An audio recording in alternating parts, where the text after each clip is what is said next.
Police in St. Vincent are investigating the death of a St. Lucian man whose body was found in a freshly dug grave in the Lomans Leeward Mountains. Officers say the 32-year-old had been living in the area for several months and was discovered wrapped in plastic inside the shallow grave. A postmortem will determine how he died, and investigators are still trying to piece together what led to his killing. And police in St. Kitts have wrapped up one of their busiest enforcement weeks of the year, reporting a string of arrests and charges ranging from larceny and robbery to firearm offences and threatening behavior. Investigators say the cases involve several individuals picked up in separate operations across multiple communities. One man has already been convicted and given a suspended sentence, while the others remain before the courts. Authorities say the spike in arrests reflects stepped up policing efforts island-wide, and they're urging residents to stay alert as the investigations continue. Another man that was wanted in connection with the killing of two police officers in Kingston, Jamaica, has now surrendered to authorities. Investigators say the 20-year-old walked into the Downey Park police station with relatives and a pastor. He is the second person to turn himself in following last week's shooting where Constable Jeremy Gordon and Constable Charles Stewart were gunned down during an altercation on Waltham Park Road. Police are still searching for additional suspects as the investigation continues. Police in Nassau are looking into a shooting on Kent Road that left three men hurt.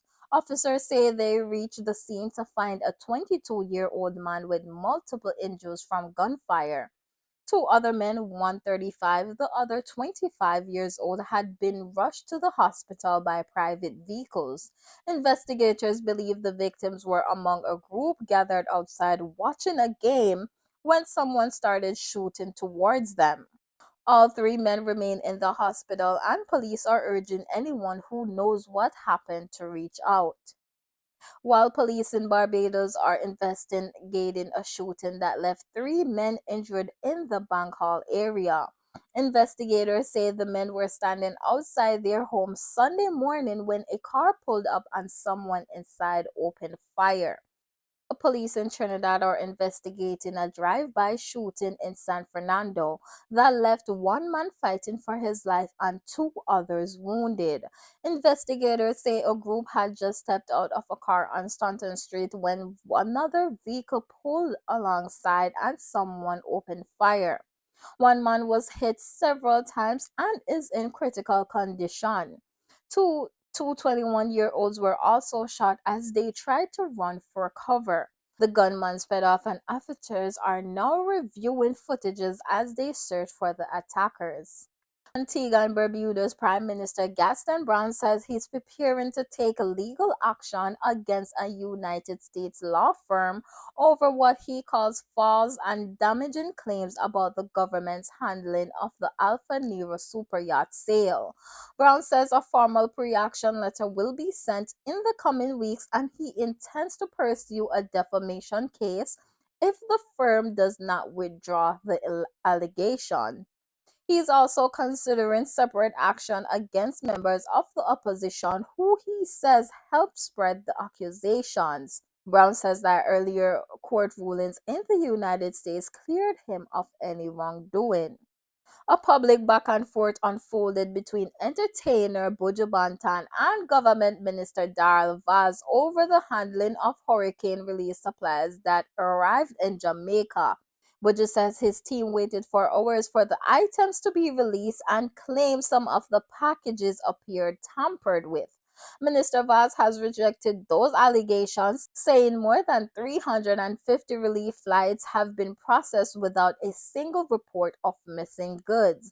He adds that a review of airport security footage showed no signs of interference and says the video will be made public for full transparency. Let me take time out just to indicate that there was an unfortunate post yesterday by a musician indicating that there were some wrongdoings in relation to the cargo that came for relief. While I welcome all efforts and attempts for persons to help in small, medium, and large ways, fact of the matter is that we must have an accountable system. And I want to publicly state today, without fear of contradiction, that I did an overnight investigation, including cameras and including the custom broker who handled the shipment. And I want to make it very clear that the shipment left the airport, seaside or the port side. Absolute rubbish was posted, and I say so without fear of contradiction. And anybody who wants, come to me and I will give you the evidence. We will investigate any case and every case because we want transparency and accountability. What we don't want is mischief and nuisance, and that's what was posted last night.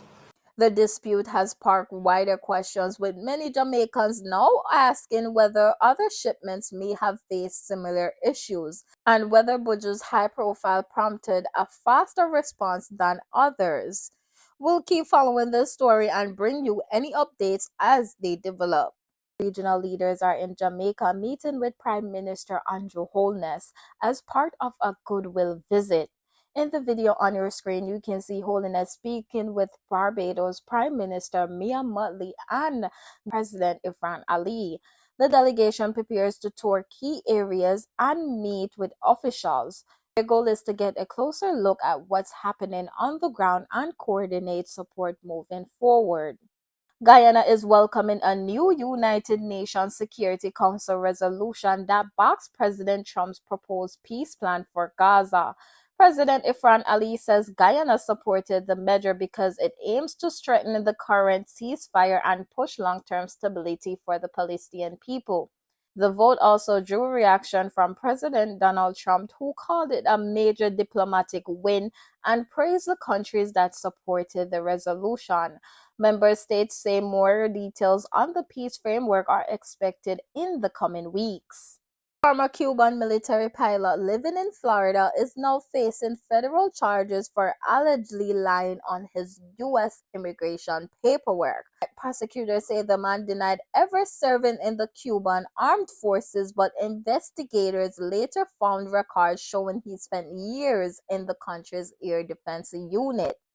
He is now charged with fraud and making false statements, crimes that could carry a lengthy prison sentence if he is convicted.